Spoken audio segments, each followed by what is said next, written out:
Todos nós já ouvimos alguém dizer que no Brasil pagamos muitos impostos, que trabalhamos 5 meses por ano para pagar impostos. Mas e se eu te disser que imposto é apenas uma espécie de tributo e o profissional que quer ser bom tecnicamente deve saber a diferença entre eles e as outras espécies tributárias que existem atualmente? Se você acha que o tema é relevante, já siga o Tax Free Podcast, coloque 5 estrelas, seu like e mande para um amigo. Tributário é igual um cubo mágico. Muita gente acha complicado, mas com o Tax Free Podcast é muito mais fácil. Você aprende de maneira simples, específica e direto ao ponto.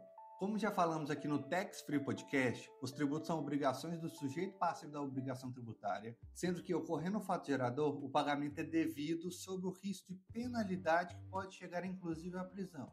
E o tributo deve ser pago preferencialmente em dinheiro. A definição de tributo é encontrada no artigo 3º do Código Tributário Nacional, que prevê que o tributo é toda prestação pecuniária compulsória em moeda ou cujo valor nela se possa exprimir, que não constitua sanção de ato ilícito, instituída em lei e cobrada mediante atividade administrativa plenamente vinculada.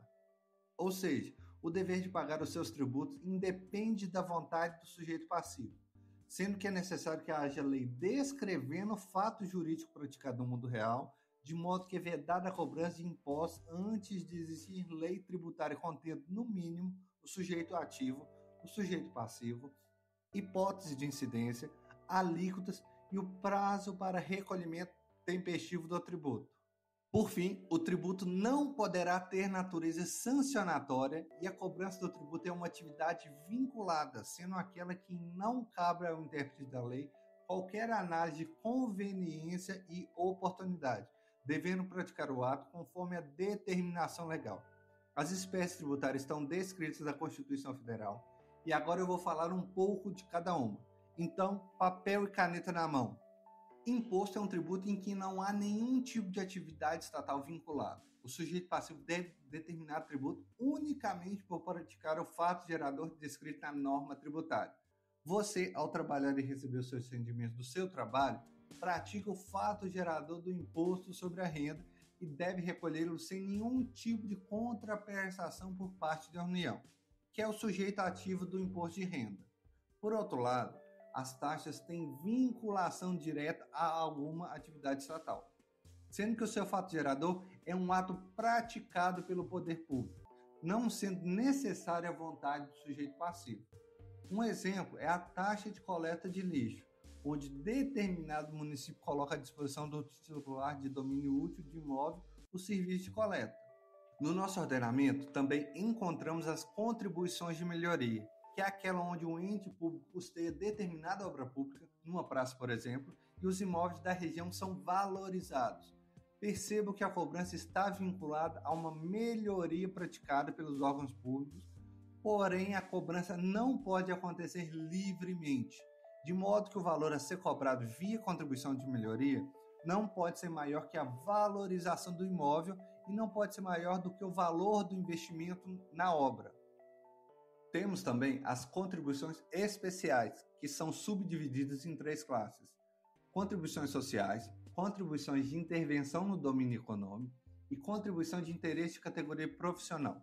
As contribuições sociais são aquelas que a União pode criar para custear, entre outros, a assistência à previdência social.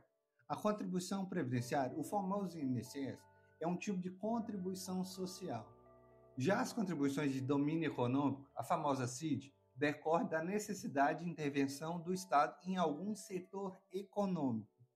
A CID, além da necessidade de intervenção, tem como pressuposto a relação do contribuinte com a necessidade de intervenção por si só e a limitação do destino do produto da arrecadação.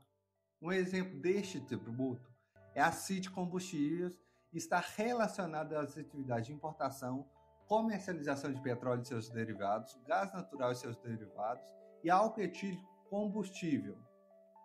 Nossa última classe de contribuições especiais é a contribuição de interesse de categoria profissional, que são os tributos destinados ao custeio de atividades de classe, como o CRC ou a OAB, por exemplo, que representam categorias profissionais, e o tributo serve para custear as atividades de fiscalização da conduta ética necessárias às profissões regulamentadas. Temos também a contribuição para o serviço de iluminação pública, que o nome nos remete à sua destinação. A COSIP foi instituída pelo artigo 149-A da Constituição Federal. Por fim, temos o empréstimo compulsório, em que a União, em situações extremamente específicas e descritas no artigo 148 da Constituição, poderá implementar.